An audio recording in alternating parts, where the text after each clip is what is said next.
Hi, my name is Stephanie. I'm a big fan of all things music, movies, physical media, and pop culture. Today, I wanted to talk about all of the things that I got into in March. So, if you follow me on TikTok, you may have seen that every week this year I've been trying to write down all of the movies and music and things that I've bought and keep track of it. So, I do it by week and I do it weekly. So, that has been something that's kept me motivated to keep watching new movies and listening to albums that I haven't heard before, or even ones that I have heard before. But there is an art to listening to an album, and that's really important to me. But I thought I would do like a monthly rundown rather than like the weekly ones, even though I could probably do that at some point as well.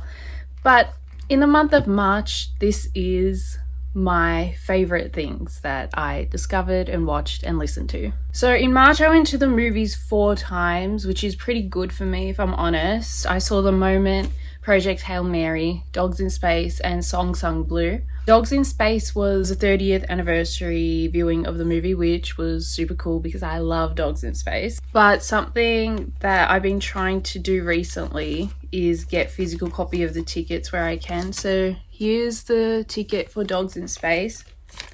And here is the ticket for The Moment. At my cinema as well, when I went to see Dogs in Space, they also had a Marty Supreme setup, which I hadn't seen yet. I've seen the movie, I love the movie, but I hadn't seen their setup, and I saw their setup, and then they had, if you grabbed a token, you could get a Marty Supreme ping pong ball. Another big thing that happened for movies in March were the Oscars, which I watched the ceremony twice. I typically do that. I love the Oscars, and I try to watch majority of the movies every year, at least the Best Picture nominations. This year I didn't get around to it. I watched maybe 6 out of the 10, but I enjoyed it, and I'm always very inspired and very moved by watching the Oscars. In March, I saw a musical. I saw MJ the Musical, which I loved because I love this music. I'm a big fan of Michael Jackson, so I was very content to sit and just listen to Michael Jackson music for the duration of this musical. In terms of like movies and documentaries that I watched at home, the like 4 things that stood out to me was Madonna Truth or Dare from 1991. This is like a tour documentary movie concert film about Madonna on the Blonde Ambition tour in the early 90s, and I loved watching this. I thought it was so special, and the musical numbers were amazing, and just seeing Madonna be Madonna was awesome. Another highlight was the Harry Styles One Night in Manchester concert, which came out on Netflix, which was to celebrate the release of Kiss All the Time, Disco Occasionally. I thought that concert was amazing,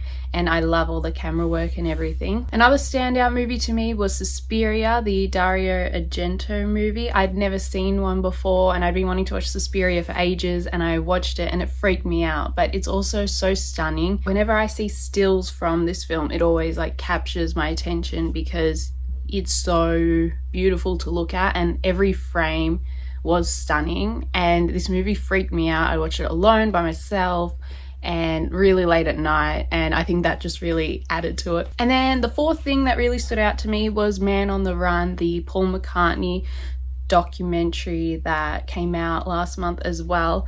I'm a massive Paul McCartney fan, massive Beatles fan, and I'll listen to anything he has to say. I love seeing the footage from the time periods that he was talking about, which was like from the end of the Beatles to like the early 80s, and he's talking about the recording of Wings albums and his solo albums, and Linda McCartney's there and the kids and all of that, and it was just really wholesome and special to watch. In terms of music, the album that I listen to the most is Kiss All the Time, Disco Occasionally by Harry Styles. I'm going to see Harry Styles 5 times at the end of the year in Australia, and I'm very, very, very excited because I love this album, and I've seen him live many times, and yeah, I was very excited for this album to come out. The other album I've been listening to a lot is Revenge by Eurythmics. I have been on a massive Eurythmics kick for like the last year, and I've been trying to get into more of the like studio albums rather than just greatest hits and all of that. And I started with this one because one day it started playing on shuffle and I heard the song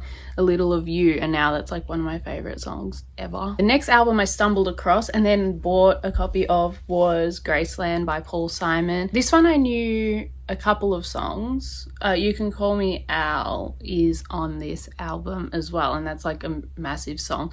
But I listened to this and it literally like stopped me in my tracks with what I was doing. I loved it and I bought it straight away. And then I also bought the Man on the Run soundtrack because it has lots of songs that are like demos and songs that I don't own. I always enjoy a soundtrack and a compilation album, so I was very happy to get this. In terms of TV, I watched season 2 of Euphoria. I never binge watch TV. I binge watched this. For some reason, it keeps me very intrigued, and I also wanted to watch it in time for season 3 to come out. In terms of movies that I added to my collection, I bought Sentimental Value and If I Had Legs I'd Kick You. I haven't seen Sentimental Value yet. I've seen If I Had Legs I'd Kick You and it stressed me out. I've spoken about it multiple times, but it's a great movie, extremely stressful. In terms of other stuff I've been getting into, I've been trying to be off my phone, so I have become addicted to word searches. I've done 204 in the last month. I have this book and I love it. I love doing word searches now. The other thing I've been doing is using my Digicam more.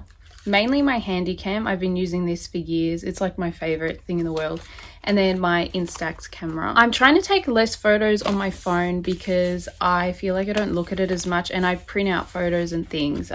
When it comes to these photos, like I enjoy having physical copies of everything. I've been using my Handycam a lot because it's nice just to get little snippets of things and people doing stuff, and it's nice to sit and watch it in full rather than like little clips on a phone. And the other thing I've been doing a lot again is journaling. Journaling's really important to me. This is my actual journal at the moment. I need to decorate it, but there's like stuff written in there. And this is like my media journal, like I was saying before, where I make my lists and keep track of what I'm listening to and watching and buying and everything like that. So that was a quick rundown of my March favorites and things that stood out to me. And already in April, my list is massive. So if I do a video like this again, it's gonna be intense. Thank you for watching. If you made it to the end of this video, I hope you enjoy. Let me know what you've been listening to and watching because I always like to know, and I'll see you next time.